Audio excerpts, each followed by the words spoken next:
Hey everyone, hope you guys are having a good day, morning, week, whatever you have whenever you're watching this.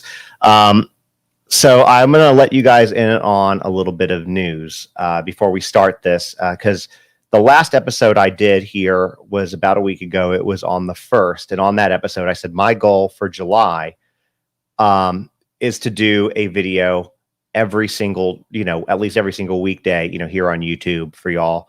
And literally the next day and the subsequent week, I've not posted at all. This is the first one, and I'm going to show y'all why, because it's been a bit of a challenging week. And then we're going to get into it. We have a lot to talk about, but I want to talk about this first.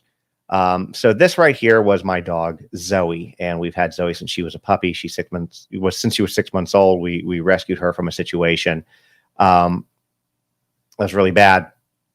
And over the last several months, we've been having health issues with her. She ended up having, culminating into a fall. She was having vision issues, hearing issues.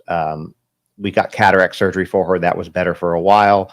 And the pressures in her eyes got worse. She developed glaucoma, dementia. She started to walk around anyways. I'm sure y'all can tell where this is leading. But on Tuesday, a week ago tomorrow, from when I'm recording this, we had to say goodbye, and it has been a very challenging week because my wife and I have had Zoe since basically our entire relationship with Zoe was more, bonded to me, and it's really sad. So the picture that you're seeing here, the original picture of this actually had she was at a Borders. We were out of town, so it had a different background. But when our last dog Ellie passed away a few years ago, we had and this is not an advertisement. I'm gonna say this is not an advertisement. This is just something that we do, and I'll probably show you all the unboxing of it. But we went through Paint Your Life and had a portrait done of Zoe, of Ellie. And so we had the same thing done with Zoe. They chose this photo out of the ones I sent, which I love this photo of her,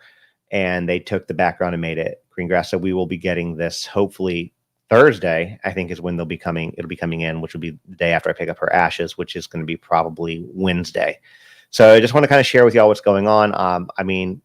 If you've experienced pet loss, you know how terrible it is. For me, I've just been absolutely devastated. It's the little things, like if we have another dog, so like feeding him or phantom noises in the middle of the night where she would have gotten up. It's just been challenging, but I have to continue doing this because this is how I bring income in for my family. So even though I'm very sad about it, I think it's good to keep my mind busy and off of this, and it's just challenging. So with that being said, I do want to jump into this real quick. I'm not going to put the happy music on because that was not a happy topic, but I do want to make sure that I talk about this. Hopefully my website's working again. So my website, justinontiktok.com, I was told it was down. It looked like it was a payment issue, so I made that payment. Hopefully it'll be back up soon, but you can also get these on TikTok Shop. I have written 2 books. I do want to make sure that I promote them because I think that they're very important. The first one, Boundaries, is basically if you are a person who is no contact, limited contact with a family member, this book is designed to help explain that to your children in a way that's simple for them to understand, easy to digest, and doesn't vilify that person. It also goes into teaching the importance of boundaries within relationships, what conditional relationships are, so children know how to recognize those, like, I'll love you, but you have to do this for me, that kind of stuff. So this is a really good book to have. You can get this on justinontiktok.com or through when that site's working, which hopefully will be hopefully before this episode's over, it'll be back up and running, or through the TikTok Shop. You can order it there. The second book, Surprises Are Okay, Secrets Are Not, it's basically just that. It comes from the stories that we talk about, and we're going to be talking about actually one of those stories today.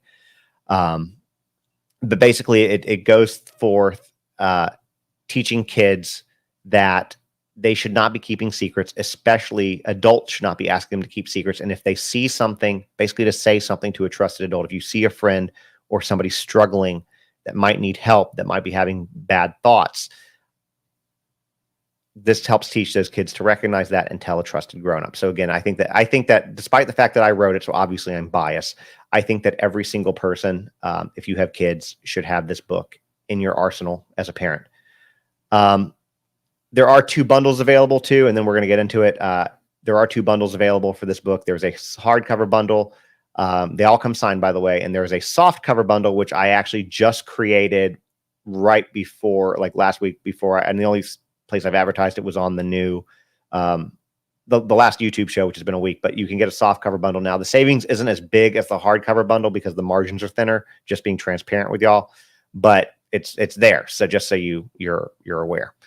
Now, that being said, we have a lot to talk about today. And because of the situation that I went through, just to be very transparent with y'all, because I know a lot of people, I got TikTok as always up here. By the way, for my TikTok folks, if you want to jump over to YouTube, it's the same name, just on TikTok here. You'll be able to see the visuals. If not, though, you can still listen to and hear everything, here where you guys are. But if you are here for the first time, the last thing that I'll say real quick is make sure to hit that subscribe button. That's a free thing that you can do that does a massive solid for me. Helps to grow this channel because I'm trying to do a lot more over here. And absolutely free. But of course, if you want to subscribe here or become a member of the team or the member of the family on YouTube and you want to do a financial, help out financially, again, subscribe or become a member, feel free to do that as well. I won't stop you. So, anyways, but I have not had a chance to update myself on all the cases that I have been covering in the past, because again, I literally have stayed off social media for a week. After Zoe passed away, we had my daughter's birthday just a couple days later. So we had to put on a happy face for that. She turned 5. Then we had a bunch of family in town for that. They just left yesterday. We had her friend's party. So things are back to normal there. So that being said, let's get into this. Now, the first one, I don't have a visual for. I don't have a visual for the story, and you'll understand why in a minute, because I want YouTube to not take this down is number one. But number two, I think the more important reason when you hear the story, you'll understand, I don't want to give these people their images out there. I don't think they deserve the attention. But a lot of y'all know that I live in Nashville, okay? And over the weekend, Nashville became the stage for a pretty disturbing display of white nationalism, and that has sparked some outrage and condemnation from many community leaders, as it well should. On Saturday, July 6th, a group known as the Patriot Front, that's what they call themselves, marched through downtown Nashville, showcasing their extremist ideology, and they did it in broad daylight. Now, what they did is they kind of, if you've been following the Riley Strain case, I think that was First Street or First Ave, they unloaded a U-Haul truck full of people, like right there where Riley Strain went missing, and then marched into downtown. The march involved over 100 individuals, all dressed in matching uniforms with their faces obscured by masks and sunglasses because they never want their faces shown. They carried shields, Confederate flags, and upside-down American flags, which are symbols often associated with far-right extremism. Witnesses reported that the group chanted Nazi slogans and called for the mass deportation of non-white people. Now, this isn't the first time Nashville has seen a display like this. In February of this year, there was another group carrying Nazi flags that marched through the city streets down like Broadway. And according to the Southern Poverty Law Center, as of 2021, there were 28 active hate groups in Tennessee. And this recent march underscores kind of a troubling trend of emboldened white supremacist activity in the state.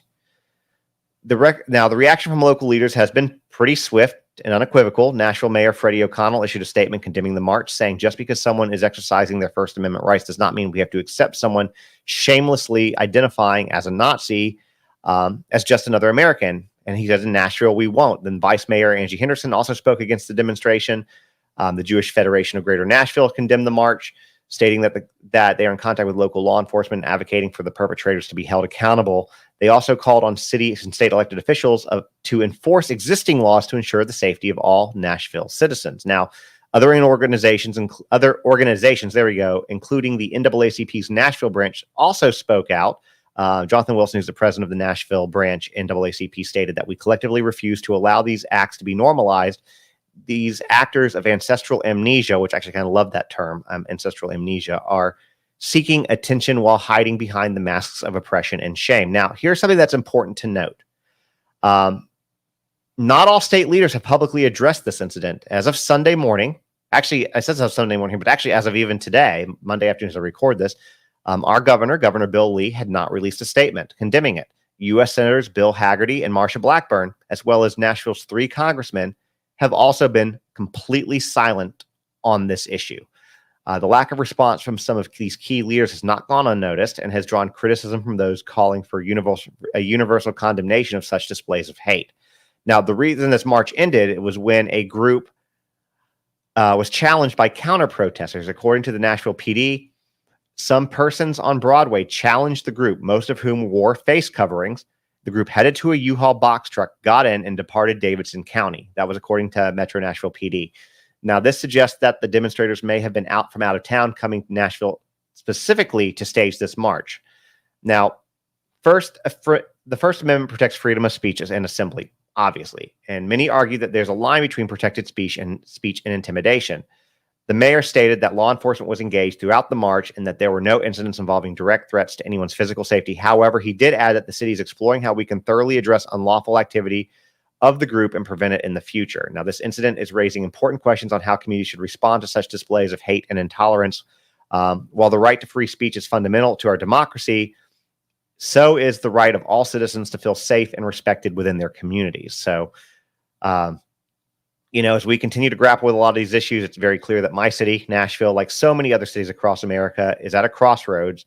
And the challenge now is to find the ways to uphold constitutional rights while ensuring that hate and bigotry have no place in society. It's a delicate balance, but one that many argue is crucial for the health and safety of all community members. Now,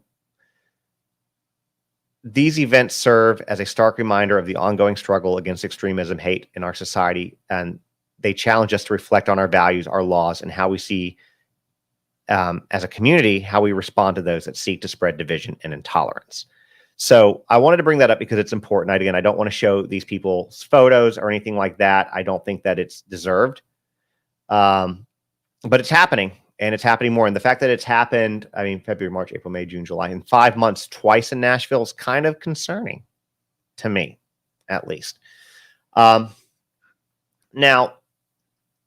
let's move on to something else that's big that affects, if you travel, if you fly, this affects you. And this was pretty big. And this, kind of came down, basically, I think this morning, and I saw it. So I wanted to talk about it. And that is something that we've talked about before on this show and on TikTok, which is Boeing. And there's been, like I said, a significant development in the ongoing saga of Boeing, which, by the way, is one of America's most prominent aerospace companies. And but what has happened is, as a lot of y'all know, they have been under scrutiny. There's been hearings going on with them. They've been, at the center and the forefront of lawsuits and, congressional hearings and Senate hearings and, all of this kind of stuff. And we've seen, if you've been on TikTok or you watch the news, you've seen some of this stuff. But basically, they have agreed to plead guilty to a criminal fraud conspiracy charge. And that decision marks a pivotal moment in Boeing's history and raises questions about its future. So let's start with some of the basics here. This guilty plea is linked to the investigation of the 2 fatal crashes involving Boeing 737 MAX aircrafts. These crashes, which occurred in 2018 and 2019, claimed 346 lives and led to a global grounding of the 737 MAX fleet for nearly 2 years. The Justice Department announced late on Sunday that Boeing had agreed to this plea deal. Under the terms of it, Boeing is going to face a fine up to $487.2 million, although the Justice Department has recommended that the court credit Boeing with half of that amount, resulting in a fine of $243.6 million. This plea deal still requires approval from a federal judge in order for it to take effect, but it probably will get it. Let me I forgot to put the picture back up. There we go. There's Boeing for y'all, if y'all want to see that. Sorry. Now, but the implications of this guilty plea go far beyond just a financial penalty, which a lot of people don't think is stiff enough, given that there were 346 lives lost. Now, let's break down some of these key points. Federal contracts. Boeing's ability to secure government contracts could be complicated by this felony, because it is a felony. It's a felony conviction. And those government contracts could be complicated by this. The company is currently in talks with the U.S. Defense Department about how this guilty plea might affect its extensive government contracts. This is crucial because about 37% of Boeing's revenue last year came from the U.S. government and contracts, including foreign military sales. Boeing's defense and space unit is vital to its business, with $7 billion in first quarter sales this year, which is up 6% from a year ago. There's also independent monitoring. As part of the plea deal, an independent compliance monitor would be installed to oversee Boeing for 3 years due to a probationary period. This level of oversight is unprecedented, and Boeing signals the gravity of the situation. There's also safety investments. Boeing has agreed to invest at least $455 million in compliance and safety programs over the next 3 years. And this commitment to improve safety measures is a direct response to the criticism Boeing faced in the wake of the 737 MAX crashes. I'm going to pause here for a moment and just kind of remind y'all guys, well, you know what, I'm going to wait and then I'll come back to it. Let me get this all out and then we'll talk about a few things that y'all need to remember. And by the way, while I'm talking about this, whether you're in the comments here or on YouTube or you're watching this later, let me know how you feel about Boeing. Like with all the stuff that's been going on with Boeing and the safety things that we've learned, would that prevent you from flying on one of their planes? Would that be a concern to you? Let me know. But there's also board engagement. So in an unusual move, Boeing's board of directors has agreed to meet with crash victims' families. That rarely happens.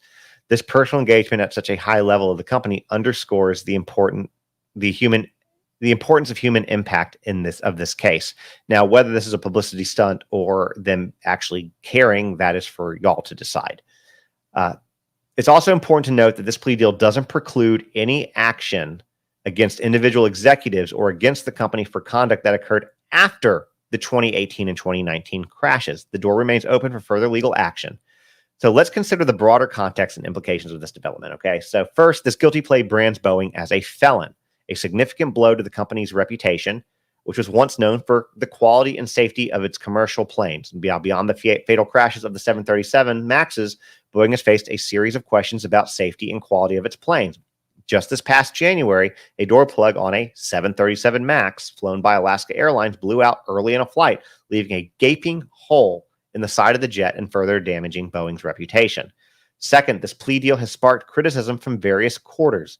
Family members of many of those killed in the 737 MAX crashes have said the agreement is far too lenient, and the lawyer for those families wrote in a written objection to the deal that it unfairly makes concessions to Boeing that other criminal defendants would never receive and fails to hold Boeing accountable for the deaths of 346 people.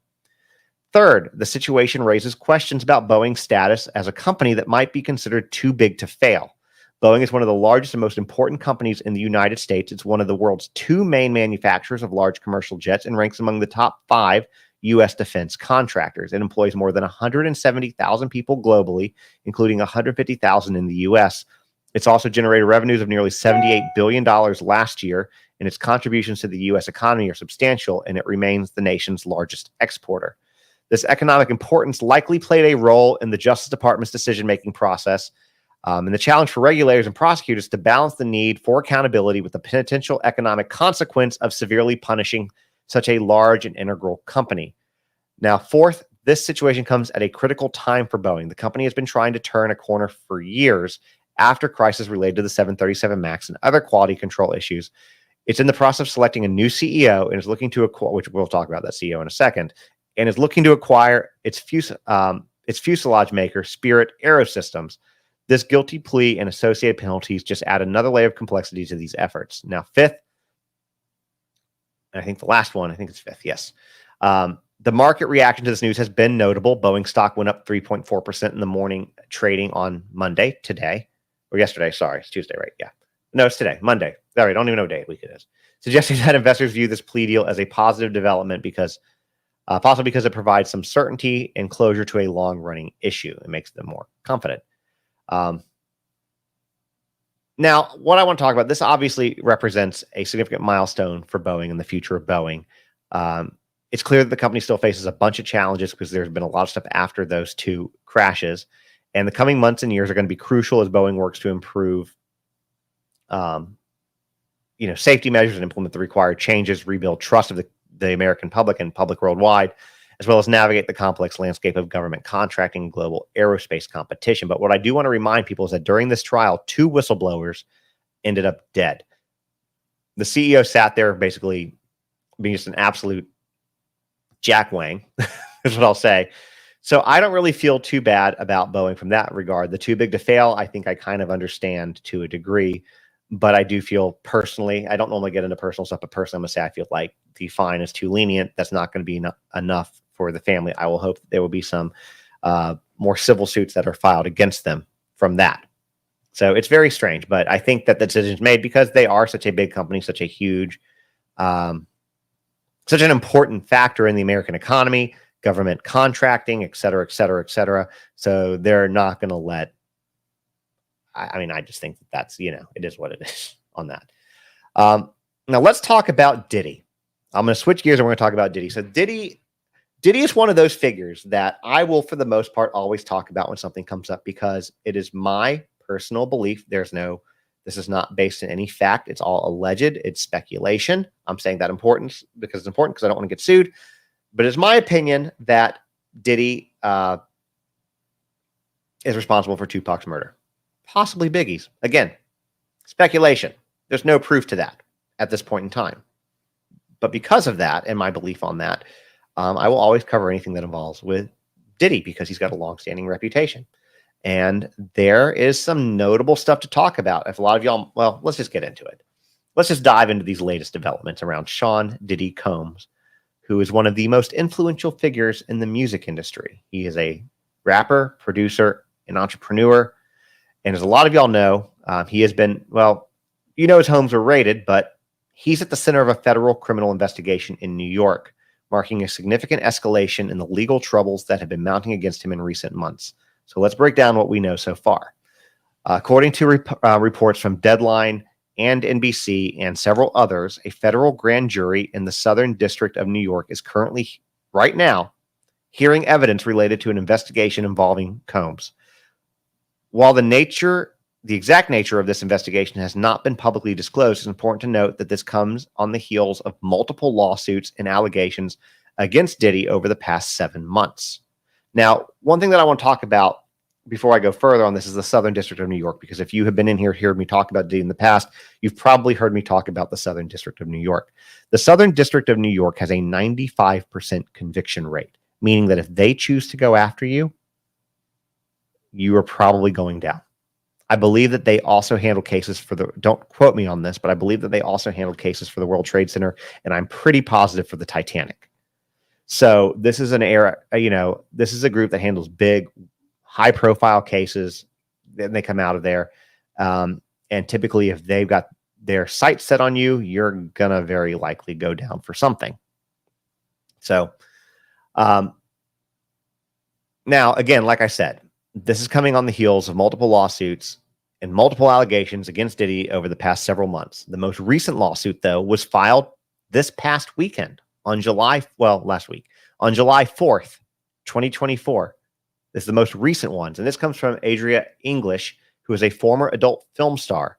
And she alleges that Diddy engaged in trafficking and SA at his parties, the infamous parties known as white parties, over a period of years. The lawsuit is particularly significant as it not only names Combs, but also includes other defendants such as celebrity jeweler Jacob the Jeweler Arabo and several of Combs' enterprises and even media companies. Now, her allegations are deeply troubling. She claims that after being hired as a go-go dancer for one of his parties in 2004, she was repeatedly hired for subsequent events where she says her drinks were laced with narcotics. She alleges that she was coerced into having relations with guests at these parties and that refusing Combs' demands was not an option. She further claimed that Diddy threatened to blackball her and her boyfriend from the modeling industry if she didn't comply, which is a story that we've heard from some of these other cases against him, using his power and influence to get basically what he wants. Now, like I said, not an isolated incident. This, English's lawsuit is at least the 9th filed against Diddy since November of 2003. The series of legal actions began when Combs' ex-girlfriend, Cassie, sued him for S trafficking and years of physical violence, which he vehemently denied until we saw him on surveillance video, doing it, to which then he apologized because, in my opinion, the apology was insincere, and it was because he got caught, not because he was actually sorry. Again, my opinion. Now, that particular suit was quickly settled. There are many others that remain ongoing. Now, the allegations against Diddy extend beyond the courtroom. In May of 2024, a disturbing video surfaced showing Combs physically assaulting Cassie in a Los Angeles hotel back in 2016. And again, while apologizing for his actions in the videos, calling them inexcusable, with video evidence, the LA County prosecutors declined to pursue any charges against him for those. These legal troubles have significant repercussions on his business empire, though. A reality project that he had in development with Hulu was dropped by the streaming service. He was also forced to divest his stake in Revolt, the TV network that he founded. And additionally, Howard University stripped him of his honors, and he returned the key to New York City. So those are a lot of things that he has gone through since this all started. Combs and his legal team have consistently denied all of these allegations, including the ones that he later got shown in video and I had to apologize for. His attorney, Jonathan Davis, has stated that no matter how many lawsuits are filed, it won't change the fact that Mr. Combs has never SA'd or S-trafficked anyone. Davis argues that we live in a world where anyone can file a lawsuit without proof and express confidence that Combs will prevail against these claims in court. However, the federal criminal investigation adds a new layer of seriousness to these allegations. While Diddy has not been indicted and has not received a target letter, legal experts define him as someone who is within the scope of a criminal investigation. This means that while no formal charges have been filed at this point, at least, the authorities consider him a subject of their inquiry. And just a reminder that this investigation follows raids on Diddy's homes in LA and Miami, a bi-coastal, very well orchestrated raid that was conducted by Homeland Security Investigations. And they were reportedly part of an trafficking investigation and again signed off by the Southern District Court of New York. So we will continue to follow and update around this Diddy saga. But again, I will say this because I don't want to get sued. It is important to remember that these are allegations at this point. The U.S. justice system operates on the principle of innocent until proven guilty. However, the sheer number of allegations and the involvement of federal investigators suggests that this situation is far from over. So as it continues to unfold, I will closely be monitoring any developments from the federal investigation, any other further legal actions that come about. This outcome of however this goes out, the outcome of this case is going to have far-reaching implications, not just from Combs, but for the entire music industry as a whole. So absolute massive. And again, if you are watching this now or, want to drop in the comments or even later, please do drop your opinions. Now we have two other things I want to talk about today on this. Two, and one I really hope that y'all will stay tuned for because we are going to be talking about Aubrey Wyatt here in a moment. I want to take a quick moment and talk about the updates on Matthew Perry because since my last video, there have been significant developments on Matthew Perry. But I do want y'all to hear about the Aubrey Wyatt case. And if you've not heard about this case, you definitely need to. I was informed this morning. I did a brief sub live on TikTok and I was like, hey, I've been out of the loop for a week. What do y'all want me to talk about?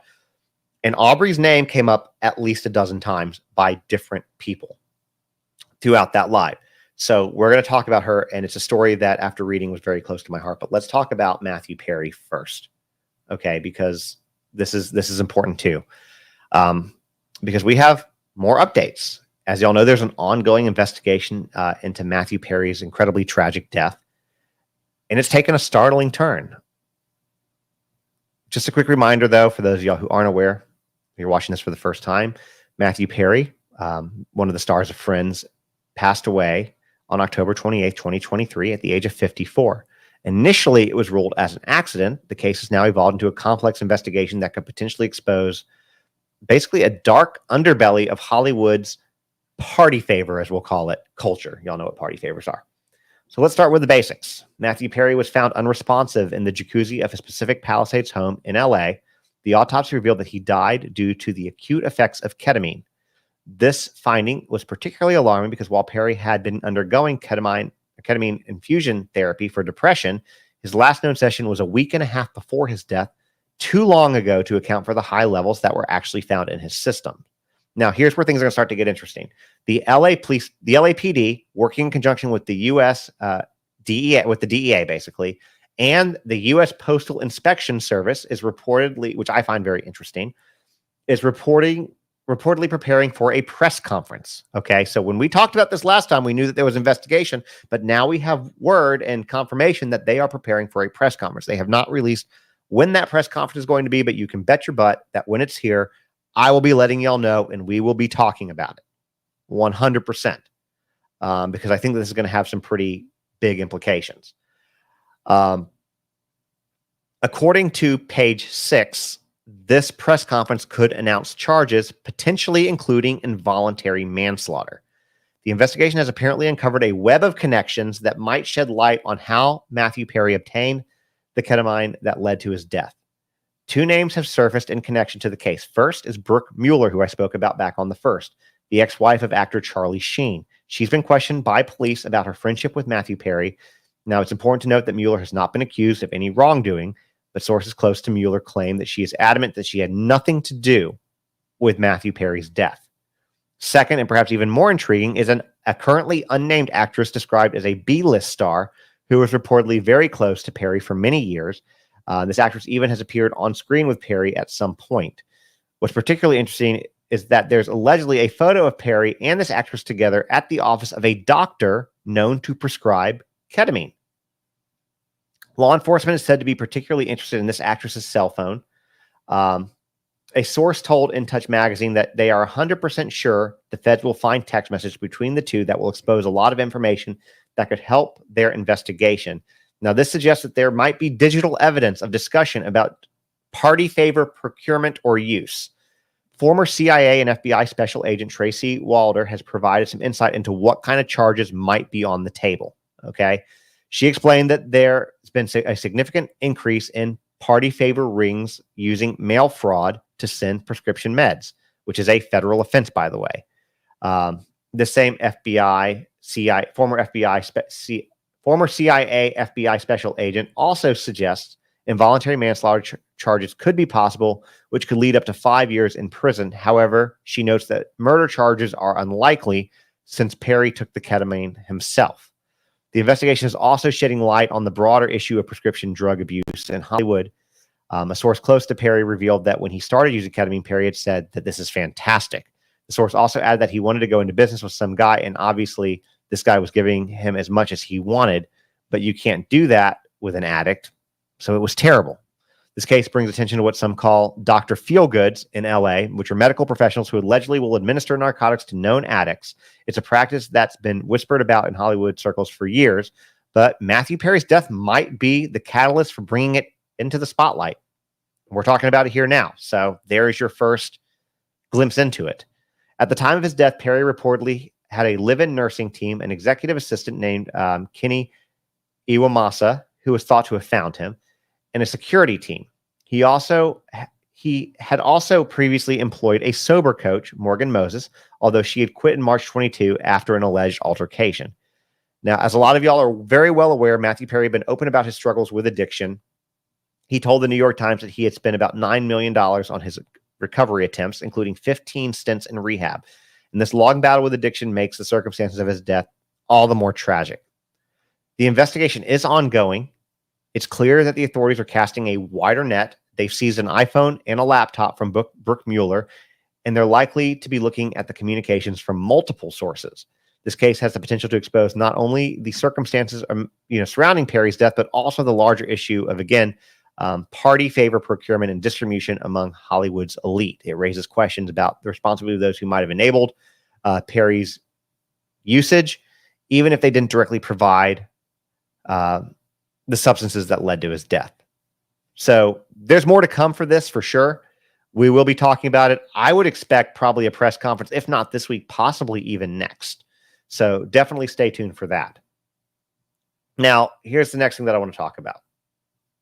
This one, I'm just going to sit back for a minute and put my notes down and talk from the heart for a moment on this one. This case is something that really is something I'm going to be very passionate about.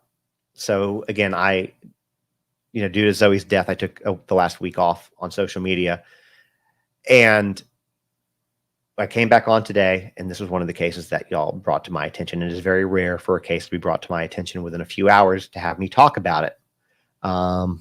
But I use I'm very transparent, so I'll tell y'all, I used all the articles I could find, information that I could find, reached out to Mama Tot for her videos and stuff on it, what information she might have. She just sent me the video. She doesn't really, what she shared with y'all, the public is what she had, nothing more. But this story is tragic. So we're talking about Aubrey Wyatt, and it's a heartbreaking case. And I'm going to go through the notes real quick, and then we're going to talk about this and why this is. I was going to tell you at the front end, though, this is close to me because when I was in middle school, elementary school, middle school, and high school, I was relentlessly bullied. The difference between the way I was bullied and kids today is that when I had summer break, I was the class of 2000. So when I had summer break, I didn't have to deal with these kids. When I went home from school, I didn't have to deal with these kids. There was no social media. There was no texting. There was no cell phones. These kids can be accessed 24 hours a day, 7 days a week with social media. And that's a big part of this case. So let's dive into it, because this case has begun to make waves across social media. And again, we're talking about Aubrey Wyatt, a 13-year-old girl from Ocean Springs, Mississippi. And her death has sparked intense discussions about bullying, mental health, and the role of social media in our children's lives. So in case you know nothing about it, let's just start from the beginning, because that's where I had to start from, because I knew nothing about this as of this morning. But Aubrey Paige Wyatt was born on March 17th, 2010. By all accounts, she was a vibrant, intelligent young girl. She was an 8th grader at Ocean Springs Middle School, known for being a straight A student. She loved gymnastics, making TikTok videos, and spending time at the beach. She was described as cheerful and popular in her neighborhood. But behind this seemingly happy exterior, Aubrey was reportedly dealing with intense bullying. According to her mother, Heather Wyatt, Aubrey had been subjected to relentless bullying for several years, both at school and on social media platforms. Then on September 4th, 2023, Labor Day morning, the unthinkable happened. Heather found her daughter's lifeless body in her room. Aubrey had taken her own life. Again, she was a 13-year-old middle schooler. The community was shocked. How could this happen to such a bright, seemingly happy girl? But the answer laid in the mom's head. She knew. It was the bullying that Aubrey had endured. In the wake of this tragedy, Heather Wyatt has become a vocal advocate against bullying. She started using platforms like TikTok and Instagram to share Aubrey's story and raise awareness about the dangers of bullying and cyberbullying among young people. She even founded the Aubrey Wyatt Foundation to support teen self-unaliving prevention. In fact, in mental health awareness programs. Let me real quick, while we're talking about this, I want to put this up because I think that this is important. Let's pull both of these if I can. So I'm going to put this disclaimer up. What's scrolling quick before I go on. If you or someone you know is struggling, you can call the Suicide and Crisis Lifeline by dialing 988. It's available in English and Spanish, 24 hours a day, 7 days a week. And there's also still in here help for domestic violence number if you're there, because that's always something that's important. And that number is 800-799-7233. That's just here. So we'll have both of them on there. But call that number if you need help. I'm going to let it scroll while we talk about this story. Now, here's where the story, though, takes a complicated turn. Heather is a mom fighting for justice and awareness, so other parents don't have to go through what she went through. Her social media campaign, while gaining significant support, led to some unexpected consequences. There were 4 girls that were accused of bullying Aubrey, and as Aubrey's story went viral, these girls reportedly began facing severe harassment and threats online. This led to a legal battle that's still currently unfolding as we speak. The parents of the 4 accused girls filed a lawsuit against Heather Wyatt. As a result, a judge ordered Heather to deactivate all of her online accounts to protect the minor children involved in this case. We're going to circle back to that. Don't worry. This court order has been controversial. There are many internet users who sympathize with Heather's loss and spoke out against this decree.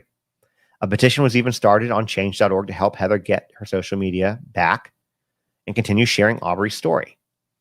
But the legal actions don't stop there. Heather, Aubrey's mom, also filed a lawsuit against Meta, the parent company of Instagram and Facebook. She claims that these companies concealed the negative effects of their platform on children and teens and misled parents about their children's safety from exposure to harmful content. This case has sparked multiple investigations. The Ocean Springs PD is conducting a criminal investigation, including examining Aubrey's phone records. Meanwhile, the Davis and Crump legal firm is investigating potential liability in Aubrey's death. Ocean Springs School District has also been pulled into the conversation. Superintendent Mike Lindsay has reaffirmed the district's commitment to student well-being and safety, and the school is allowing memorials for Aubrey within school boundaries. This case is raising so many important questions. How do we effectively address bullying in schools and online? What role do social media companies play in protecting young users? How can we better support teen mental health? It's important to note that while Heather White has been vocal about bullying that Aubrey faced, she's also made it clear that she does not want to create hatred towards anyone. In her recent video, she's focused more on mental health awareness and the grief her family is experiencing rather than pointing fingers at specific individuals. In fact, she's never named any specific individuals. The ripple effects of this case have been significant. It's gone viral on platforms like TikTok, sparking heated discussions about bullying. And unfortunately, some social media users have allegedly harassed and doxed the girls who were accused of bullying Aubrey, which only perpetuates a cycle of harm. The investigation into Aubrey's death has reportedly stalled, partly because Aubrey is no longer here to testify about her experiences. This highlights challenges in addressing bullying after the fact and underscores the importance of bullying prevention. As we follow this case, it's crucial to remember that at the heart of this story is a 13-year-old girl that should still be here today. Aubrey Wyatt was more than a victim of bullying. She was a daughter, a sister, a friend. She loved gymnastics. She loved making TikToks, and she had her whole life ahead of her. This case serves as a very stark reminder of the potentially devastating consequences of bullying, especially when combined with the pressures of social media. It calls on all of us, parents and educators, social media companies, and just society in general to do better in protecting our young people. If you're a young person dealing with bullying, please know that you're not alone. There have been many before you, many right now, and many after you. There are people and resources available to help you. And if you are a parent or educator, let this be a call to action. Have those difficult conversations. Look for the signs. Create safe spaces for young people to share their experiences. I'm going to continue to follow this case very closely, and I will keep you updated on any new developments. In the meantime, I think that we should honor Aubrey's memory by working towards a world where no children feels so hopeless that they believe that taking their own life is the only option. Now, here's what I want to talk about with this, because again, this story is very personal to me and the fact that I was somebody who was bullied. I graduated high school in the year 2000. That is 24 years ago at this point. So that means some of my bullying started 30 plus years ago. And I still remember it. And some of my bullying was done by teachers. A lot of bullying is done at home. Oftentimes people say a kid's first bully is their parents. We're working our damnedest to make sure that that's not the case for our daughter. But if you're a parent, an educator, the signs are often there. Try to do things to make those kids feel more special, more, loved, appreciated. Know that, let them know there are resources out there. And if you have kids, one thing that I would encourage, and this is going to be probably one of my next few books, is talking about this. But if you have kids, teach them to stand up to the bullies. If they see another kid bullying somebody else, teach them to stand up for the underdog in that fight, because you never know whose life can be saved over it. Again, my bullying happened many, many years ago, and I still think about it. It still becomes part of you because words stick there forever. This is a kid who should be here. And the other thing that I want to talk about in regard to this is the superintendent. Now, I was sent some more information about the superintendent, which I have not got a chance to go through, but I will hopefully have it by tomorrow to give you all more of an update on this story. But the Ocean Springs School District reaffirming their commitment to student well-being and safety is different than trying to put a stop to this type of bullying. We have seen so many school districts turning their face away, turning their eyes, averting their eyes, there we go, from bad situations. This year, we had a 7-year-old in Indiana who was forcibly kissed by an older man that she didn't want. We've had 2 incidents where tumblers were used in hurting other students in bullying incidents on a school bus in Kentucky, and the other one I think was in a school in Maryland or Washington, D.C., off the top of my head. Last year, I did a story about a school doing an unlawful strip search of a middle school girl because they thought she might have a vape pen. There are stories of, Dax Vestal a nonverbal autistic kid who was being beaten up by his para. Other kids on that bus were too. There are stories in Florida. So it's of kids being chained to their desks. This is in every state, and the school districts aren't always safe. And that's where things need to do better. And so for a school district, for a superintendent to just say, we're going to reaffirm our district to commitment to student well-being and safety, that's not enough, Mike Lindsay. That's not enough. What's enough is bringing in programs to help teach against anti-bullying, bringing in programs that help with mental health awareness. So if you are a parent and you have kids, school-age kids, I would encourage you to be an advocate for them and other kids that are going to school with your kids. Now, the other thing that I want to talk about regarding this is the doxing and the bullying of these other girls. Now, look, I'm a petty person, okay? I'm a petty person. These girls getting bullied by the internet, to me, that's karma, okay? However, we have to remember that these are middle school girls. The frontal cortex isn't developed. They're not very intelligent at what they do. They lack societal constructs. They're still learning. The impact of their actions is going to hopefully live with them for the rest of their lives. But doxing 13-year-old kids is just wrong. It's just wrong. Bullying 13-year-old kids over Aubrey's death isn't going to bring Aubrey back. It's just going to continue it's going to continue to perpetuate a cycle of bullying. Now, do I feel bad that these kids have had to have a little taste of their own medicine? Not at all. Not at all. Because it sucks to be bullied. And it sucks to be to a point where you feel you have no other options, because you also have to remember that two kids, to anybody still in high school, that is the life you know. When you get some years on you, you realize that there's so much more that lies beyond high school, and that what happened there is a blip on the radar of the rest of your life. But these kids don't know that, because 5 years to them is an eternity. If you're 13 years old, 5 years is more than a third of your life. So for few, 5 years is a very long time. So you have to remember that when having the discussions. Yes, and we have the gift of hindsight, being older, being parents, being, just in general, but they don't. And these kids didn't either. But they will, as long as they're not sociopaths or psychopaths. So again, keep Aubrey's memory up. We're going to be talking more about this kind of stuff. So, and then I want to make sure that we cover the super chats real quick as we do this. So we have one, it looks like, so I'm going to throw this up here real quick. Dan says, thank you for bringing awareness to Aubrey Wyatt. Dan, thank you for the super chat. I appreciate it. But yes, we absolutely have to keep awareness of this. Kids deserve to feel safe. Kids deserve to feel protected. Kids deserve to know that they can go to school or have trusted adults. And I'm not trying to do a cheap plug here, but that's why this book, at the end of it, there's a Q&A for how to talk to your kids about these types of subjects. Some of the subjects are, hold on, let me get this pulled up. I'm just going to read to you.